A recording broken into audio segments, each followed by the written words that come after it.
Sino-sino nga ba ang mga babaeng na link sa kilalang negosyante at sabong operator na si Atong Ang?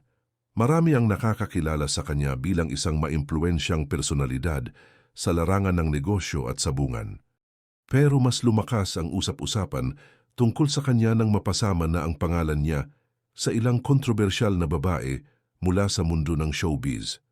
Isa sa pinakabinatayan ng intrigang ito ay si Gretchen Barreto.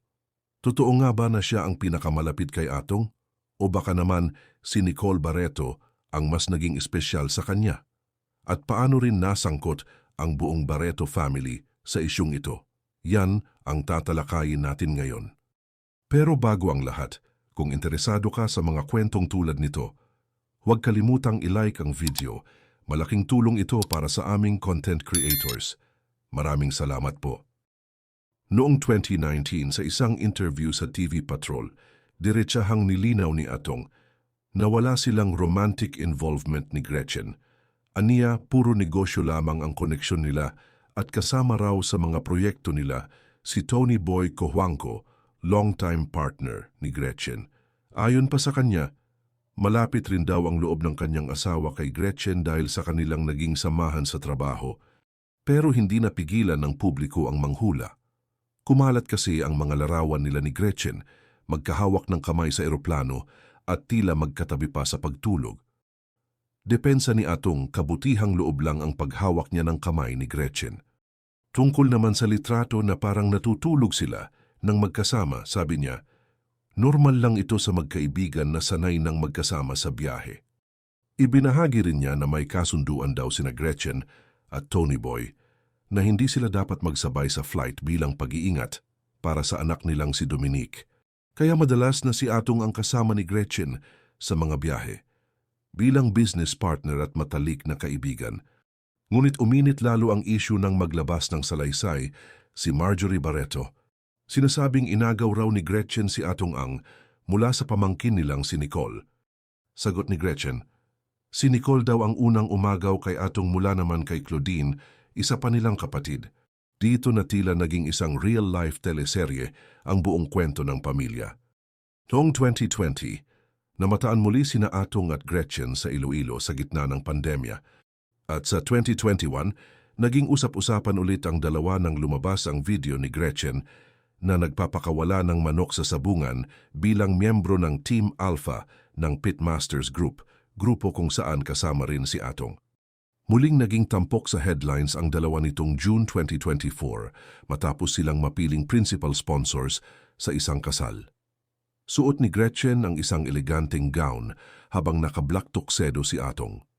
Ayon sa mga naroon, halata ang comfort level nila sa isa't isa, pero parehong giit ng dalawa, magkaibigan lang talaga sila. Samantala, lumutang muli sa eksena si Nicole Barreto, na minsan na ring naging kasintahan umano ni Atong sa loob ng halos 5 taon. Pero sa isang panayam, tumanggi na si Atong na pag-usapan pa ang isyu. Aniya, pareho na silang may kanya-kanyang pamilya at wala nang saysay na buhayin pa ang gulo.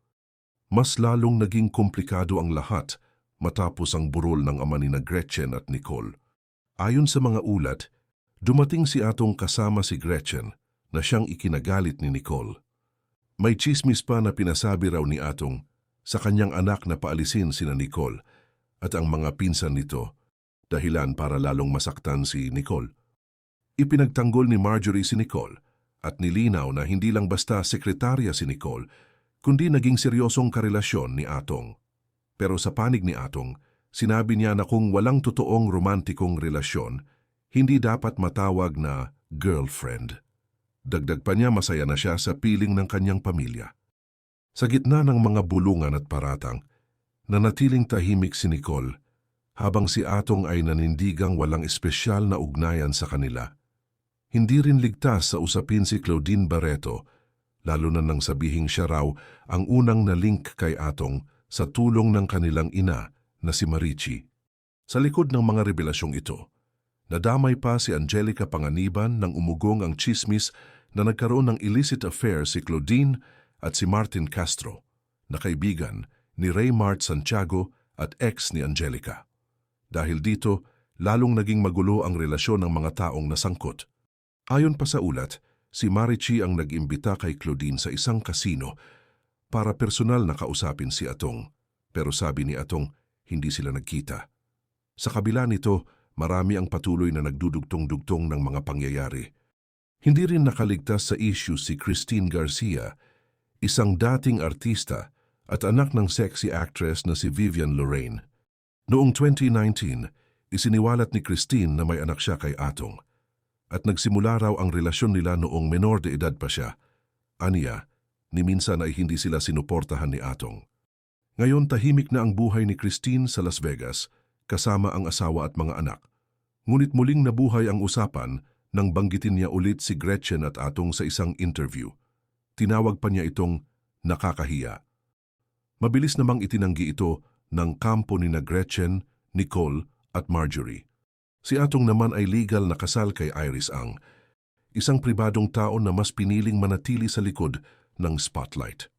Sa panayam kay Atong noong 2019, sinabi niyang masaya siya sa buhay bilang ama at asawa at hindi na niya papatulan ang mga intriga na wala namang katuturan. Bilang patunay ng suporta, nagpost pa si Gretchen ng litrato kasama ang buong pamilya ni Atong, kasama si Iris at mga anak nito. Anya, mas mahalaga ang katahimikan at pagkakaisa kaysa sa mga chismis.